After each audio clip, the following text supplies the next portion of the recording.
So far, in the world of Made in Abyss, we know of 7 layers to the Abyss itself. But with so little know about the Abyss, especially its depths, I think it's likely that there exists an 8th layer, and I think I've figured out the key to getting there.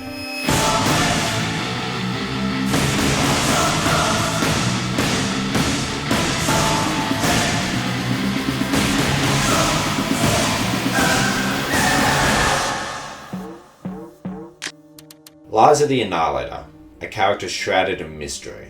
If you are watching this, then I assume you have seen Made in Abyss. But if you haven't, then what the heck are you doing here? Go and watch it. It probably ranks in one of my top 3 animes. Now there's going to be spoilers for the end of season 2, because that's what the anime is currently up to. I'm going to do a quick recap for what we know so far that could lead to possible theories of Liza and Riko's reunion. There are 7 known layers to the Abyss, and it is general knowledge that the 7th layer is Netherworld's bottom. I'm not convinced that this is the truth. There are only 6 characters that we currently know of that have a white whistle.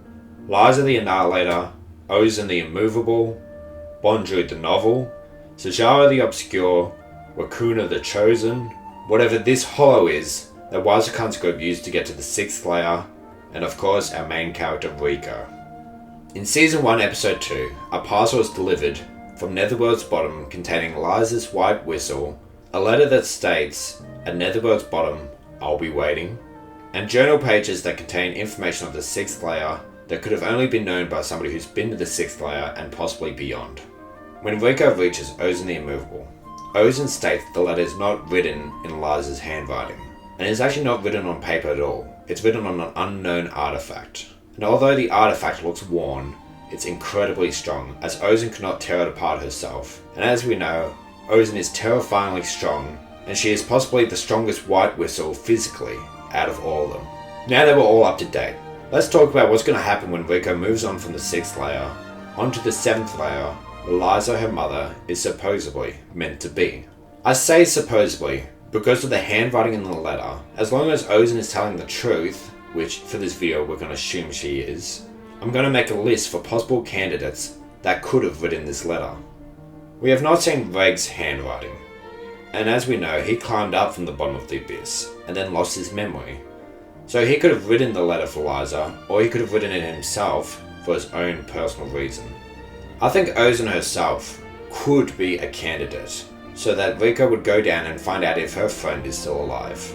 Although that does not make a whole lot of sense, because Riko cannot return from the 6th layer unless she uses some sort of loophole, like Bondrewd's cartridges, or something like Mania and Nanachi's vision to see the force field. I also expect to see more ways for people to be able to return from the 6th layer without losing their humanity. Also, just as a side note, I don't think the Curse of Repelling Vessel would work coming back from the 6th layer, as the Curse of Repelling Vessel has been said to only heal the damage that's getting done to you by the force field. And when you come back from the 6th layer, you lose your humanity. And I don't think a Curse Repelling Vessel will be able to heal you from losing your humanity. Which means the person inside is still going to become a hollow or some sort of sludge like Mitty. Although who knows, maybe it is possible that the Curse Repelling Vessel can heal you so fast that it actually stops you from turning into a hollow. I think that the most likely candidates would be Liza the Annihilator herself, and then Ozen was lying, or one of the other 2 white whistles that we know have made their final dive into the abyss and we have not seen yet in the anime. Sajara the Obscure and Wakuna the Chosen. Not a whole lot has been said about Sajara and Wakuna, other than they have made their final dive into the 6th layer, and Sajara used the elevator that everybody else uses, and Wakuna used his own personal artifact to descend through the sea of corpses. Possibly some sort of submarine or suit or something like that that possesses a lot of offensive and defensive power. Me personally, I am leaning towards Wakuna being the one who wrote the note to Riko, as this is a bit of a stretch, but his name is the Sovereign of Guidance. Bondrewd also states in the manga that Wakuna is old, which implies that he has a lot of information and is older than Bondrewd currently is. There is a theory that he is the old guy in the start of Season 2, but I don't think there was a lot of backing to that, other than of course him being old and him being traumatized by something. Wakuna's title, the Sovereign of Guidance, and his age makes me believe that he is the most knowledgeable diver of the Abyss, and has sent the most information back up to the surface, which could be why the people call him Wakuna the Chosen, because he is chosen to send the most information back up.